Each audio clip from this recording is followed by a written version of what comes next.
Friends, question ടാഗിൻ്റെ മറ്റൊരു ക്ലാസ്സിലേക്കാണ് നമ്മളിപ്പോൾ പ്രവേശിക്കുന്നത്.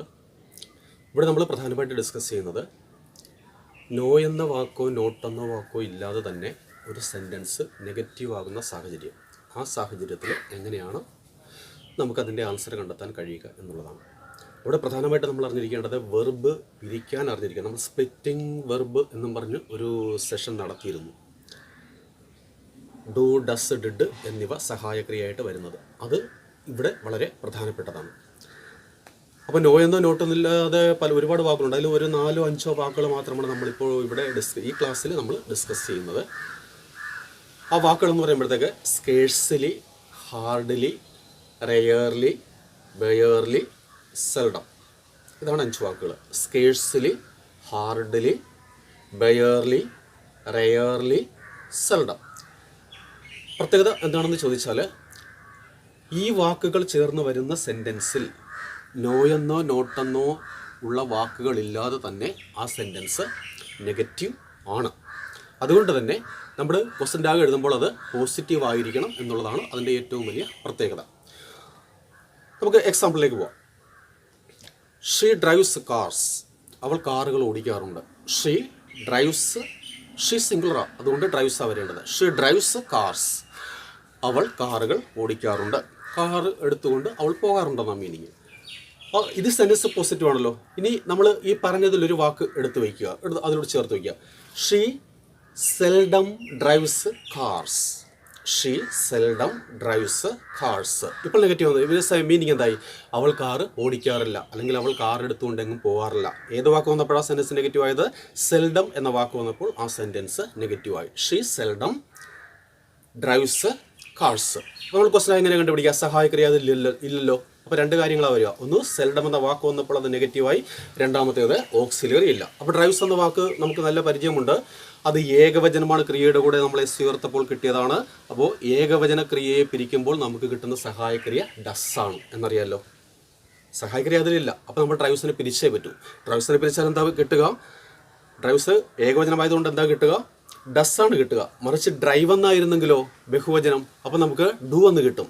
മറിച്ച് ഡ്രൗ അതിൻ്റെ പോസിറ്റീവ് ആണെങ്കിലോ നമുക്ക് ഡിഡ് എന്ന് കിട്ടുമായിരുന്നു. നമ്മൾ അതിലേക്ക് പോകണ്ട.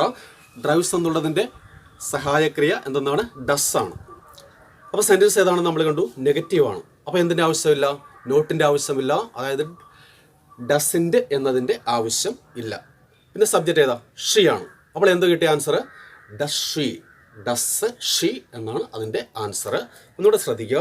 ഷീ ഡ്രൈവ്സ്, അതിൻ്റെ കൂടെ എന്തുകൂടെ ചേർക്കുക? സെൽഡം കൂടെ ചേർക്കുക. അപ്പോൾ ഷീ സെൽഡം ഡ്രൈവ്സ് കാർസ്. അവൾ കാറ് ഓടിക്കാറില്ല. Sentence negative. സഹായക്രിയ ഇല്ല. അതുകൊണ്ട് ഡ്രൈവ്സ് എന്ന വാക്കിനെ സ്പ്ലിറ്റ് ചെയ്യണം. ഏകവചനമായതുകൊണ്ട് ഡസ് കിട്ടുന്നു. സബ്ജക്റ്റായിട്ട് നമുക്ക് ആരുണ്ട്?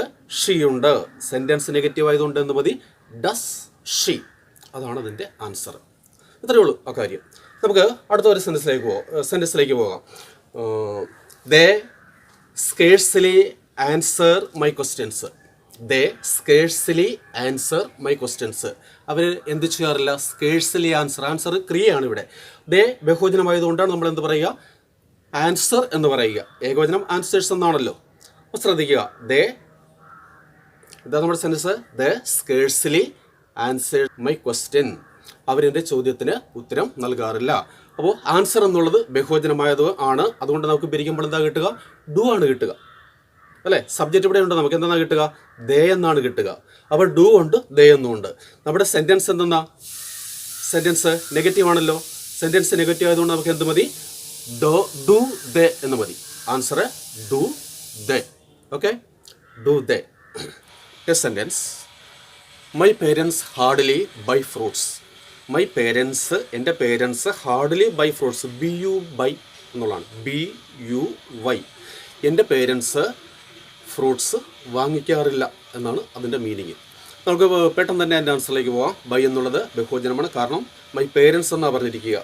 മൈ പേരൻസ് എന്ന് പറയുന്നത് അപ്പോൾ ബൈ എന്നേ വരുള്ളൂ. ബൈ ബഹുവചനാണ്. ബഹുവചനം ആകുമ്പോഴത്തേക്ക് നമുക്ക് എന്താ സഹായകരമായിട്ട് കിട്ടുക?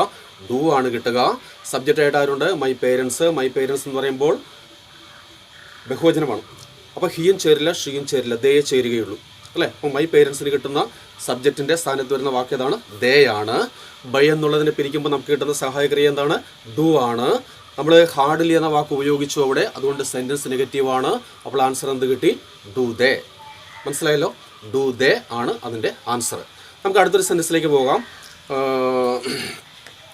Mary takes meat. സെൻറ്റൻസ് പോസിറ്റീവാണ്. Mary takes meat. ടേക്സിന് കഴിക്കുക എന്നൊരു മീനിങ് ഉണ്ട്, ടേക്കിന് കഴിക്കുക എന്നൊരു മീനിങ് ഉണ്ട്. അപ്പോൾ മേരി ടേക്സ് മീറ്റ് എന്ന് പറഞ്ഞാൽ മേരി മീറ്റ് കഴിക്കാറുണ്ട് എന്നാണ്. അവിടെ നമുക്ക് എന്തൊരു കാര്യം ചെയ്യാം? Mary rarely takes meat. Mary rarely takes meat. അപ്പോൾ റെയർലി വന്നപ്പോൾ എന്തായി? സെൻറ്റൻസ് നെഗറ്റീവായി. ടേക്സ് എന്നുള്ള വാക്ക് എന്താണ്? ടേക്സ് എന്നുള്ള വാക്ക് ഏകവചനമാണ്. ഏകവചനത്തെ പിരിക്കുമ്പോൾ നമുക്ക് കിട്ടുന്ന സഹായക്രിയ ഏതാണ്? ഡസ് ആണ്. ഈ മേരിക്ക് പകരം നമുക്ക് മേരി എന്ന് വയ്ക്കാൻ പറ്റില്ല. മേരിയുടെ പ്രൊനൗൺ സർവ്വനാമം എന്താണ്? ഷീ ആണ്. അപ്പോൾ നമ്മുടെ മനസ്സിൽ ഇപ്പോഴെന്തൊക്കെയുണ്ട്? ടേക്സ് എന്നുള്ളതിൻ്റെ ഏകവചന സഹായക്രിയ ഡസ് ഉണ്ട്. മേരി എന്നുള്ളതിൻ്റെ എന്തുണ്ട്? ഷീ ഉണ്ട്. സെൻറ്റൻസ് നെഗറ്റീവ് ആണല്ലോ. അപ്പോൾ ആൻസർ എന്ത് കിട്ടി? Does she. ഡസ് ഷീ എന്നാണ് നമുക്ക് ആൻസറായിട്ട് വരുന്നത്. ഇനി ഒരു വാക്കാണ് നമ്മൾ പറഞ്ഞതിൽ അവശേഷിക്കുന്നത്. ആ വാക്ക് ബയർലി ആണ്. ബയർലി, BARELY. അതിൻ്റെ ഒരു സെൻറ്റൻസ് കൂടെ നമുക്ക് നോക്കിക്കളയാം. ബേർലി എന്ന് പറഞ്ഞാൽ എന്ത് തന്നെയാണ്? നെഗറ്റീവാണ്. ഇപ്പോൾ example, the prime minister barely visits Kerala. Meaning എന്താ? The prime minister barely visits Kerala. പ്രധാനമന്ത്രി കേരളം സന്ദർശിക്കാറില്ല എന്നാണ് അതിൻ്റെ മീനിങ് എന്നായിട്ട് നമുക്ക് കിട്ടുന്നത്. അപ്പോൾ അവിടെ പ്രധാനമന്ത്രി എന്ന് പറയുമ്പോഴത്തേക്ക് എന്താ വരിക? ഹി അല്ലെങ്കിൽ ഷീ വരണമല്ലോ. നമ്മുടെ പ്രധാനമന്ത്രി ഇപ്പോൾ ഒരു ആണാണ് എന്നുള്ളതുകൊണ്ട് നമ്മുടെ മനസ്സിൽ സ്വാഭാവികമായിട്ടും എന്താ വരിക? ഹി തന്നെയാണ് വരിക. ബേർലി വന്നപ്പോൾ സെൻറ്റൻസ് നെഗറ്റീവായി. വിസിറ്റ്സ് എന്ന വാക്ക് ഏകവചനമാണ്. ഏകവചനമാകുമ്പോൾ സഹായക്രിയ വീണ്ടും എന്തിനെ വരിക? ഡസ് തന്നെയാണ് വരിക, അല്ലേ? സെൻറ്റൻസ് നെഗറ്റീവാണ്. അപ്പോൾ നമുക്ക് ആൻസർ എന്താ കിട്ടുക? ഡസ് വന്നു. ഇനി നെഗറ്റീവിൻ്റെ ആവശ്യമില്ല. പ്രൈം മിനിസ്റ്റർ നമ്മുടെ മനസ്സിലുള്ളത് എന്താണ്? ഹി ആണ്. അപ്പോൾ എന്താ കിട്ടുക? Does he. ഡസ് ഹി എന്ന വാക്കാണ് നമുക്ക് ആൻസറായിട്ട് കിട്ടുന്നത്. അപ്പോൾ ഇതാണ് ഇതിൻ്റെ പ്രത്യേകത. നമ്മൾ ഇപ്പോൾ ഒരു ഏതാണ്ട് 5 വാക്ക് നമ്മൾ ഡിസ്കസ് ചെയ്ത് കഴിഞ്ഞു. എന്തൊക്കെയാണ്? Scarcely, hardly, rarely, barely, seldom. ഈ വാക്കുകളാണ് നമ്മൾ ഡിസ്കസ് ചെയ്തത്. ഈ എന്താണ് ഇതിൻ്റെ പ്രത്യേകത എന്ന് ചോദിച്ചാൽ എന്താണ്? ഈ സെൻറ്റൻസിൽ ഏത് സെൻറ്റൻസിലായാലും ശരി ഈ 5 വാക്കുകളിൽ ഏതെങ്കിലും ഒന്ന് ചേർന്ന് വന്നാൽ ഉണ്ടെങ്കിൽ ആ സെൻറ്റൻസ് നെഗറ്റീവാണ് എന്ന് മനസ്സിലാക്കുക. അതുകൊണ്ട് തന്നെ അതിൻ്റെ ആൻസറായിട്ട് വരേണ്ടത് പോസിറ്റീവ് ആണ്. അപ്പോൾ ഈ ക്ലാസ് മനസ്സിലായി കാണുമെന്ന് പ്രതീക്ഷിക്കുന്നു. വീഡിയോ ഷെയർ ചെയ്യാൻ മറക്കരുത്. നിങ്ങളുടെ സുഹൃത്തുക്കളിലേക്കൊക്കെ ഈ വീഡിയോ എത്തിക്കാൻ പരമാവധി ശ്രമിക്കണം. അതുപോലെ നമ്മുടെ ചാനൽ സബ്സ്ക്രൈബ് ചെയ്യണം. അടുത്ത ക്ലാസ്സിൽ നമ്മൾ ഇതിൻ്റെ തന്നെ മറ്റൊരു സെക്ഷനുമായിട്ടാണ് വരിക. ക്വസ്റ്റ്യൻ ടാഗിൻ്റെ തന്നെ മറ്റൊരു സെക്ഷനുമായിട്ടാണ് വരിക. അത് ഒരുപാടുണ്ട്, പക്ഷെ അത് ഒരു ക്ലാസ് കൂടെ ആ ടൈപ്പിലേക്ക് നമ്മൾ എടുക്കുന്നുള്ളൂ. പിന്നീട് നമ്മൾ ഇടയ്ക്കാണ് അത് വരിക. കാരണം ഒരു ടോപ്പിക്കുമായിട്ട് തന്നെ നമ്മൾ മുന്നോട്ട് പോയി കഴിഞ്ഞാൽ അത് അത്ര ശരിയാവില്ല. അതുകൊണ്ട് ഇടയ്ക്ക് മറ്റ് ടോപ്പിക്കൊക്കെ ഉൾപ്പെടുത്തിക്കൊണ്ടായിരിക്കും നമ്മുടെ ക്ലാസ്സുകൾ വരുന്നത്. Thank you.